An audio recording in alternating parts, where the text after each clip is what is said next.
who is familiar with the Nigerian market knows it's a public holiday. Everyone, welcome to the program. This is Business Morning with me, Bosin Amafai. It's a Friday, the 1st of September. And of course, this is what we are all familiar with, a public holiday here in the country, and everyone is making some brisk business from the informal side of the economy. So, of course, what is very synonymous with the what we call the Baraka, the Salah economy here in Nigeria is the sale of rams. And we spoke about it during the week, didn't we? And those, that's what it costs, thousands and several thousands. So while today the banks, the insurance, and the formal economy are closed for business, the business that is booming is the one you see in some of the images there on your TV screen. Everyone seems to be involved in what you call the cattle business.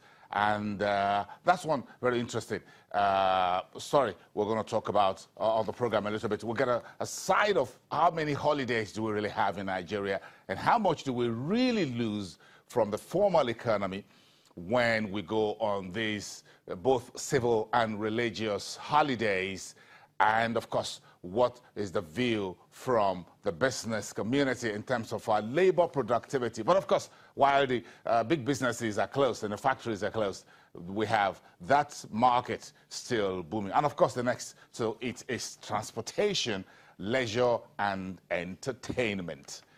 So let's stick around with all of that in the news here on Channels Television for the rest of today and the weekend until Tuesday when the markets will formally reopen. And the big story coming through on Tuesday, the 5th of September, is the Statistics Office under Yemi Kale, the Statistician General, to reveal or release the second quarter official gross domestic product for Nigeria. We've been skirting around this. We expect the MBS chief, Yemi Kale, to be on the show 10 a.m. on Tuesday. So when we're all done with the festivities, we're going to get down to serious macroeconomic matters on Tuesday. It's going to be bright and early. We have a day next week, Tuesday, fully packed, and that will be flagged off by the head of the Nigeria's Statistics Office. That will be at 10 o'clock in the morning. We have a lot of questions about the second quarter GDP. Meantime, we are aware that the monthly sales managers index and the purchasing managers index, the sales managers index speaks to sales growth, what have you, then the purchasing managers index speaks to the manufacturing side. So if you put the two together, we've seen these indices pointing to the fact that Nigeria's recovered, the economy recovered in the second quarter. That is something that will be very key to everyone, what we'll be hearing from Yemi Kale on Tuesday.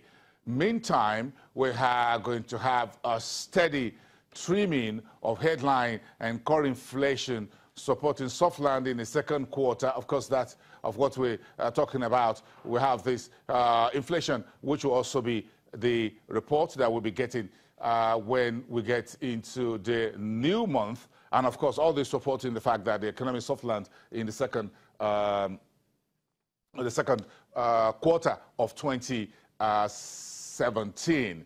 Then we're going to get into the latest economic report from Nigeria about the Fitch report on Nigeria. But before that, this is just coming in from the second largest economy in, or the largest economy. It's a breaking news from East Africa.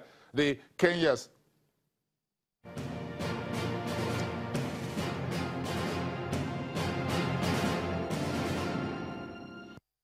so we have the breaking news. Kenya's Supreme Court has annulled the country's presidential election due to what the highest court in Kenya calls irregularities.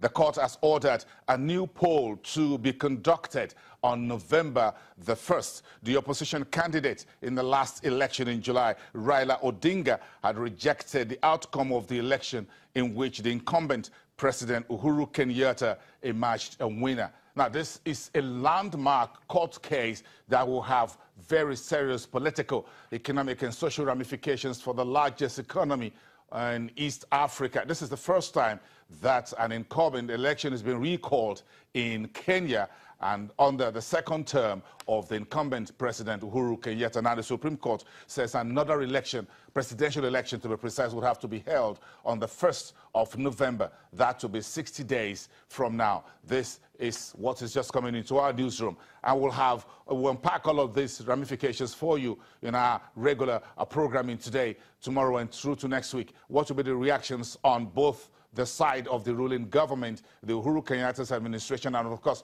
from his major contender for at least the last two elections, Raila Odinga. Let's come back home to Nigeria, where yesterday Fitch Ratings, one of the world's top 3 rating agencies, issued its latest report on Nigeria. The agency says it's affirming Nigeria's long-term foreign currency issuer default, what you call the IDR, at B+. That looks really good. On the books, however, the flip side was a negative outlook on Nigeria's economy. We didn't get stable, nor positive. We got a negative. So let's look at what this report further shows, that the negative outlook, according to Fitch Ratings report, reflects the downside risks to the rising government's indebtedness, or what you call the debt that the Nigerian government is piling up, both local and foreign, and of course a possible reversal of the FX liquidity that we have currently. The central bank is pumping so much money into the FX market. Of course, our FX reserves looking really good with about $32 billion in the kitty. But Fitch says there's a downside risk if this liquidity thins out, because oil prices could get snapped. The outlook from Fitch for Brent crude, upon which Nigeria's budget is based, is about $52, $70 a barrel, moving to the rest of 2017.